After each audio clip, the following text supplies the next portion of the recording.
it was quite an interesting presentation. Do you find that, do you do any help like within the cities of Norwich and in other cities in your area to protect any of that land? Like, do you help create pocket parks?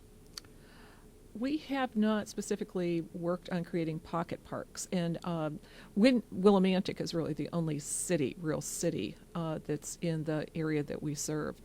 But to the extent that you think of Willimantic as a city, what we have tried to do is work with some of the teachers about bringing students out into the natural world. So, for instance, we have collaborated with another organization called Trout Unlimited, and they do a program that has kids growing trout in fish tanks in the classroom and learning all about the biology of fish and streams and so forth. And then they come out to one of our properties and we have an event for them where there are a series of educational activities and they release the trout into the stream. Oh, that's nice. That's Yeah. great. Yeah. I wanted to also talk about the impact of land conservation on ecosystems and animals, wildlife. Do you have any expertise in that area as well? Well, I brought in a picture of some wood turtles. And I don't know if you can show the wood turtles there. Okay. But one of the recent properties that we acquired, it's out in Tolland, and it was part of a set-aside for a subdivision. So this gets back to development and so forth. When we were walking the property, our stewardship chair spotted a pair of wood turtles. Now, wood turtles are not quite an endangered species, but they're called a species of concern because of loss of habitat. They live near streams. They spend a lot of time in the streams, but they rely on stream banks and meadows for both nesting and habitation. And to the extent that development is cutting into that, and you have more people around who say, oh, look at those cute little turtles, and they take them home as pets and so forth. So that population has declined, and it's a species of concern. So we've got this property in Tolland now, and we know that there are wood turtles there. There are no houses up yet on the lots that have been carved up on that space, but we're hoping that we can create an environment there where nature is protected. We talked a little bit earlier about what landowners, education for landowners. What can people do who have an acre or two or more? If they wanted to a part of their land protected so that when they pass on, that land will not be sold off. Well, one of the things that they can do is that they can approach the trust about a conservation easement. And in essence, what that really means is that they retain control of it. They continue to own the property. And depending upon the covenants that the landowner develops, Joshua's Trust can put a conservation easement on it. They will still have retain all of their rights, including the fact that they'll sell it when they're no longer with us. But whatever covenants they have put on it will prevail forever when someone else buys it. If you've said, for instance, that you can't do any timbering, they would have to abide by that covenant. Isn't that's pretty binding? Has anybody tried to skirt around that? Oh, yes. Yeah, Oh, yes. it's forever. Just like when we say we protect, when Joshua's Trust says that we protect the land forever in perpetuity, we mean that on both the land we own, but they refer to it as in fee, and the conservation easements. And to answer your question, yes, we've had people who have said, well, I don't care to abide by that, and we have to make sure that they understand. We try to educate them from the very beginning, and we try and walk the properties every single year, get to know the owners so that they know who we are, they see our presence, and they understand that when they bought it, that came along with it. I would imagine that would be part of the closing, yeah. It should be part of the opening. But maybe you can ask Elizabeth, too, about how they protect farmland and what the restrictions are in terms of sales of that property once it has been protected. Elizabeth, can you chime in on that subject about... Yeah, I'm not able to. The delay is long enough, so I didn't hear is the question about the perpetual? Perpetual, yeah. Well, I would say that we're very fortunate because, one, we are backed up by the Land Trust Alliance, which is the National Association of Land Trusts, which is actually the group that was responsible for accreditation, which is what Joshua's trust went through, which is a huge accomplishment. So we're, one, backed up by them, and also the courts have upheld conservation easements, and there's a great emphasis on making sure that there's not a precedent for allowing easements to be violated, because I'm sure, as Madge and Allison brought up, that this is our responsibility. When we take on a conservation easement, any organization that takes on a conservation easement, it is our perpetual responsibility to make sure that all of the terms of that easement are upheld. And we've had some issues that have come up recently where we're dealing with the second generation of landowners, and so there's been a lot of discussion back and forth to make sure that the terms of the easement are upheld, and we all take that very, very, very seriously. It is our job. So forever means forever. Yes. I think what's wonderful is that we will, if we have the ability to part the skies in 500 years and look down, we will see these little jewels that we've protected. Do you think there would ever be a case where a municipality or a state government would want to try to do eminent domain and take away some land that was conserved?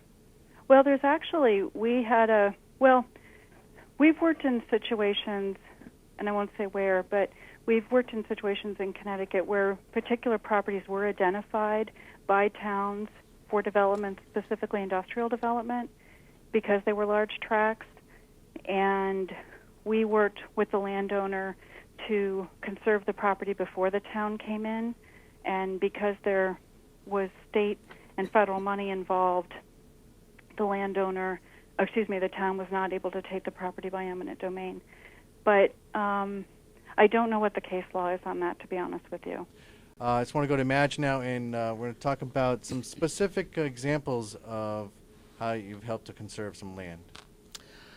Okay, I live in Mansfield, so I'll talk first about one of our beautiful properties there. It's called Coney Rock. And we worked with the owner of a 100-acre plus piece of land who was interested ultimately in preserving it. We then worked with the town and helped to partner with them so that they could get some grant money to purchase some property that was adjacent to that. So between the town and the donation, the town purchasing some acreage and then the donation of this other land, and then yet later than that, the trust purchasing some land to the side of that, we now have a large tract of land. And these properties where we have trails are described in a walkbook that we produce, and Mark has got a copy of it there, the Joshua's Track Walkbook.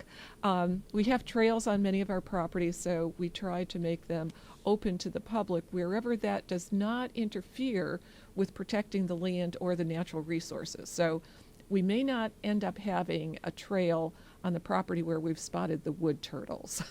It hasn't been determined yet, but our first commitment is to protecting the land.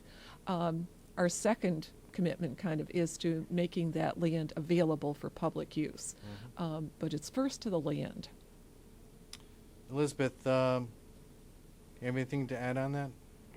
We've recently protected 3 farms in your neck of the woods. We protected 3 family farms, each around 50 acres. Actually, one was about 30. Had been in the family since the late 1600s. So there's 3 family farms in Lebanon, equaling about 150 acres. And we're in the midst of talking with the town of Columbia and the Department of Agriculture about protecting a farm in Columbia. And in these particular cases, these are all purchased easements that we are working with either with the Connecticut Department of Agriculture or through the federal Department of Agriculture to purchase easements. And one of our first conservation easements, I think our third, was a former dairy in Ashford, 212 acres, which has recently been purchased by the next what we call second-generation landowner, and is in the process of being converted to a grass-fed dairy and a horse farm. Do you find that the number of farms in Connecticut are dwindling? Oh, yes. Yes. If you look at the number, I don't actually have statistics on the number of farms that are disappearing, but the rate, back at the height of the market, Connecticut had the highest rate of loss of farmland in the country. Wow. Which is pretty disturbing. And at one point, we were losing over 8,000 acres a year, which, when you consider that there's roughly 40,000 acres protected, we are not in any way keeping up with the loss.